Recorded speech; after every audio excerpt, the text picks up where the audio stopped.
Hey, what's going on? Todd Shaw with another episode of the Sawdust Dude. Oh yeah! Hey, I appreciate you watching.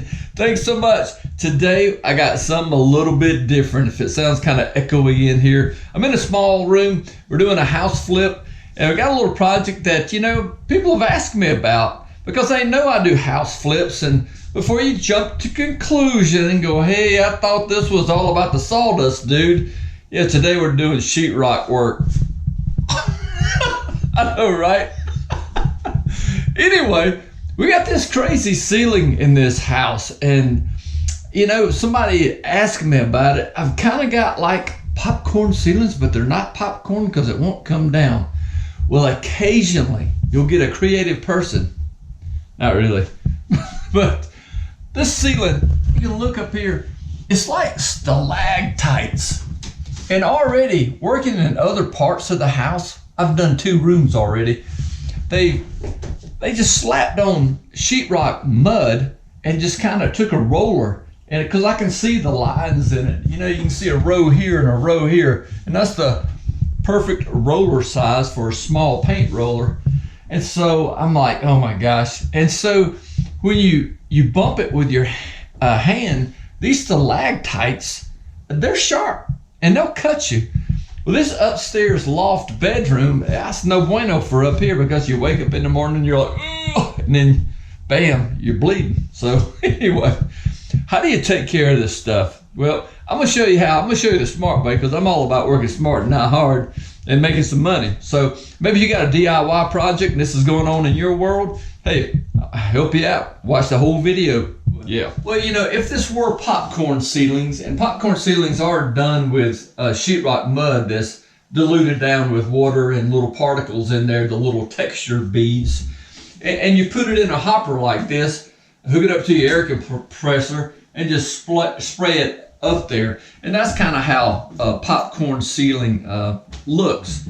And if you have a popcorn ceiling and you want to get rid of it because, oh my gosh, that's so 70s, you just get your little small sprayer like this, pump it up, just put some water in it, soak the ceiling real well, and then just take you a putty knife like this, kind of hold it at an angle, not real, you don't want to dig into the sheetrock, and you can scrape it over that popcorn and it'll peel off. Make sure you put poly or plastic all over your floors, because you will make a mess, and have an exit strategy because it'll be all over your shoes as well. But this being the case, is not popcorn. You can't kind of scrape it off. You can knock it down a little bit, but I don't like this look.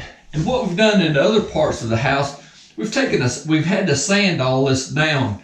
Once I sand it down, it's almost a textured look, and I can live with it. But also I can knock it down or sand it down to semi-smooth, and then go over it. I can go over it with my sprayer again, and with just sheetrock mud that's watered down, that's kind of like pancake syrup. Not pancake syrup, like pancake mix. And I can shoot it on there, and it comes out in globs, and I can get a textured knockdown look. And so I spray that up there, and it kind of splatters all over the place. Then I just take my knife and just knock it down. And so that's kind of a popular look. Ceilings and walls even, I've done that. The cool little trick to keep from getting lines when you're knocking it down, if you'll take your sheetrock knife, and you can kind of see those ends are turned up like that. And that way it keeps from the lines forming on the ends like that. You kind of do random patterns. But for here, we're just going to sand it down.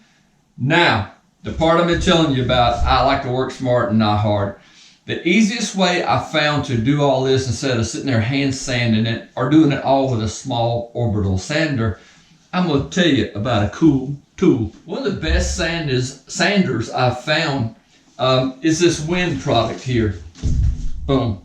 There it is. Got it? And I'll put on the description below, I'll put together what kind of sander this is.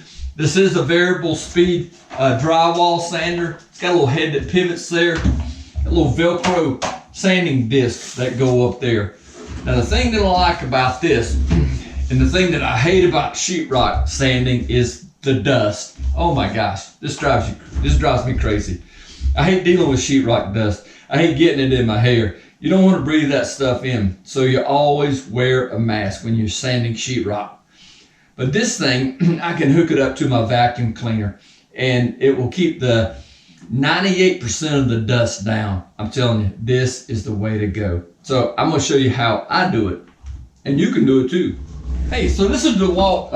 It is a HEPA vacuum cleaner, so it collects a lot of the small dust. This works great on my chop saw when I'm inside of a house running trim. But pop the sides on it. And I do have a video on this vacuum cleaner, and you really need to check it out. This thing is just north of $400. So, but you may have a shop vac that will do the same thing. But what I like about this, it has 2 filters in it, and then also I place a bag inside. So that kind of keeps things way down as far as dust wise going. Another great feature of this DeWalt vacuum cleaner is that I can hook my sander straight up to it here. And so when I cut my sander on, the vacuum cleaner will cut on automatically. So on this ceiling, because it is so coarse, I'm going to use a 60 grit sandpaper. But when you're doing sheetrock work, wear a good mask, not a cheap one. Get a good mask, because you don't want to be breathing that stuff in. And because it is a small room, and I'm already deaf anyway, let's wear some ear protection too. All right, let's get started.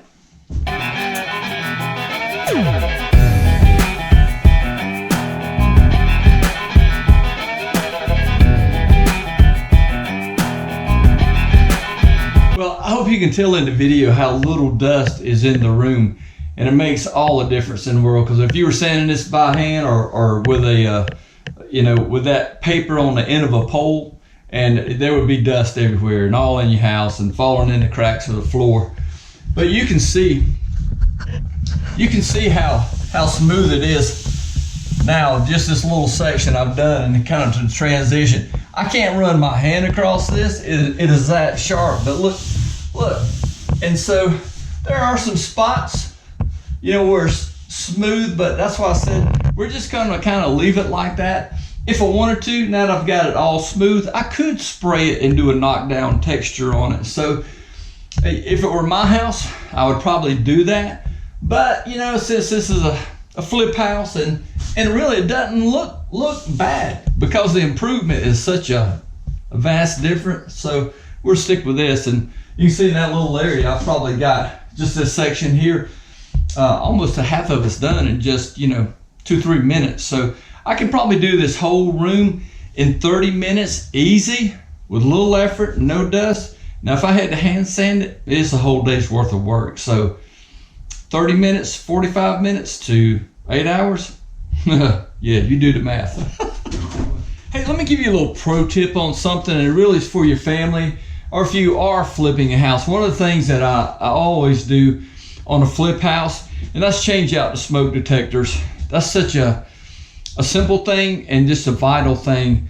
But also when you're installing new detectors and you got to do some sheetrock sanding, there's a little red cover that typically comes on them. Make sure that you keep your smoke detectors covered, or just totally remove them from your room, because the dust will collect inside the smoke detector and affect the performance of it. And you don't want that, whether it's for your family, on your home project, or you're working for somebody else. So that's a cool pro tip that could save your life, and we're all about that.